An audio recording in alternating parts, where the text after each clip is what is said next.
In the dim silence of apartment 302, Isadora Bittencourt felt the warm glow of her laptop screen brush against her face. It was a stifling August night, and the fan spun lazily, dragging time with it. While reviewing her student spreadsheets, she noticed a new email, no visible sender. Subject: "Do not ignore this." Her cursor hovered over the link. Upon clicking, her heart skipped. The message listed future dates, specific times, and brief descriptions, each referring to events that supposedly hadn't yet occurred. The first prediction? A blackout in her building at 11:12 p.m. She glanced at the digital clock, 11:10. She almost laughed, but her eyes wouldn't leave the screen. At the exact time, the lights snapped off, a sharp pop, then complete darkness. 7 seconds of absolute silence. When the power returned, the email still glowed on the screen. At the bottom, a final sentence read like a whisper from a cracked mirror. "Tomorrow at 2:36 p.m., you will try to delete this. Don't. From yourself." The next day, the sound of her alarm felt distant, as if the world was 2 seconds behind. Isadora had barely slept. At exactly 2:36 p.m., her finger hovered over the delete button. Her anxiety pulsed beneath her skin. Right then, a new email arrived. This one was deeply personal. It mentioned memories no one else could possibly know, the nickname she hated as a child, a hidden scar on her left leg, the melody her mother used to sing when she had a fever. The tone felt like it came from someone who lived inside her. Attached was an audio file. It was her voice, unmistakably, but older, heavier, as if each word carried the weight of years. "You need to listen to me. What's coming is real." As she listened, her eyes caught her reflection in the dark screen. For the first time in her life, she felt someone was watching her from within. In the following days, Isadora became an investigator of herself. She printed the emails, copied the audio files, made physical and digital backups. She turned to her friend Luciana, an expert in cybersecurity. Together, they analyzed headers, encryption, metadata. Nothing. The emails seemed to come from nowhere or outside time itself. Even more unsettling, the predictions kept proving accurate. A burst pipe in the building, a car crash at the corner of Tomoyo Street, a fire alarm at the university. Luciana, a natural skeptic, grew quiet. After one message predicted an explosion at a nearby lab, Luciana finally admitted, "This isn't tech. This is something that crossed time or consciousness." That night, the two slept in the same apartment. For the first time, Isadora feared falling asleep, as if she might wake up in another place, another body, another timeline. The fourth email detonated quietly. In it, her future self described an accident that would leave her in a coma for 9 months. During that state, she had experienced something she called a consciousness fragmentation, a kind of cross-awakening across parallel realities. In one of these branches, there was a classified project named Janus, a secret initiative exploring data transmission across time using brainwave resonance and electromagnetic fluctuations. That version of Isadora had found a way to reach earlier versions of herself. But every intervention created alternate paths, and in most of them, the outcome was catastrophic. "This may be the last viable branch," the message said. "Perhaps the only one left intact." The room around her seemed to thicken. Time itself felt heavier.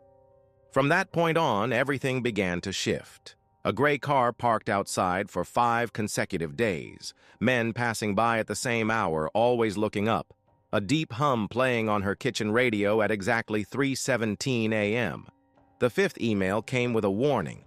"They know you're trying to break out. If you continue, they will act." That same day, Luciana disappeared. Her apartment was in disarray, but nothing had been stolen. Not the laptop, not the still warm coffee on the table. The absence was complete. Isadora understood then that this was no longer just about messages from the future. It was about silencing those who tried to escape the loop. And she was next. Obsessed with finding answers, Isadora plunged into leaked archives, obscure forums, and buried documents in the deep web. She found fragments of information about Project Janus, allegedly active between 2018 and 2021, run by an unacknowledged division of psychological defense research. The experiments involved brain mapping and transmitting mental patterns across targeted frequencies. Her surname appeared in a confidential report, Dr. A. Bittencourt, Level 5 clearance. A blurry photo showed a woman strikingly similar to her, older, in a lab coat, eyes sunken with fatigue. The caption read, Phase 2 Coordinator, 2039. Isadora stared at the image for minutes. She wasn't sure if she was being warned or shaped. And then came silence. No more emails, no more warnings, only a constant buzzing pressure in her chest. Until one night, without wind, a notification appeared. The collapse has begun. The attached video showed shaky footage of a city in blackout, alarms blaring in distorted intervals, shadowy figures walking on rooftops.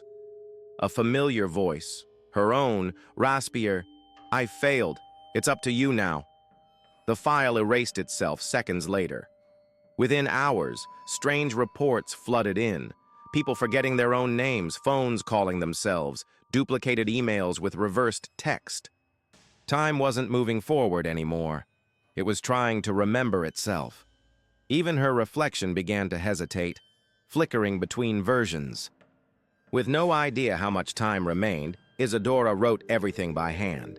She detailed the events, the signs, the choices. She ended with a question. What if what I thought was resistance was obedience? She hid the letter inside an old copy of 1984, among pages stained with sweat. Then she created a new email address, anonymous, masked. She scheduled an email to be sent 22 years into the future. The message was simple. You will wake up. Don't believe what they tell you. After that, she shut everything down, destroyed her laptop, and waited. Hospital des Clinicas. The woman opened her eyes. There was no confusion, only silence, and a strange familiarity with the sound of IV drips. Isadora Bittencourt had awakened. The doctors called it a miracle. But she only listened. She didn't ask what had happened. She simply requested a laptop. When she logged in, there was a single unread email. Subject, you will wake up. She clicked it, read, smiled, and then she began to type. With precision, with rhythm, as if every word was an anchor. The message was already inside her, like a forgotten melody returning. She knew what to write. She knew where to send it. She knew when. There are files that should not exist, servers that were never configured, data that appears as errors, but repeats itself, messages with no sender and impossible content. Some users report emails describing their exact steps. Others claim to hear their own voices pleading for help. And some say that when they reply, something replies back. The story of Isadora may never have been about changing the future. Maybe she was chosen or constructed to ensure it happens. Because in the end, there is no timeline to save. There is only the cycle, and it is reading you now.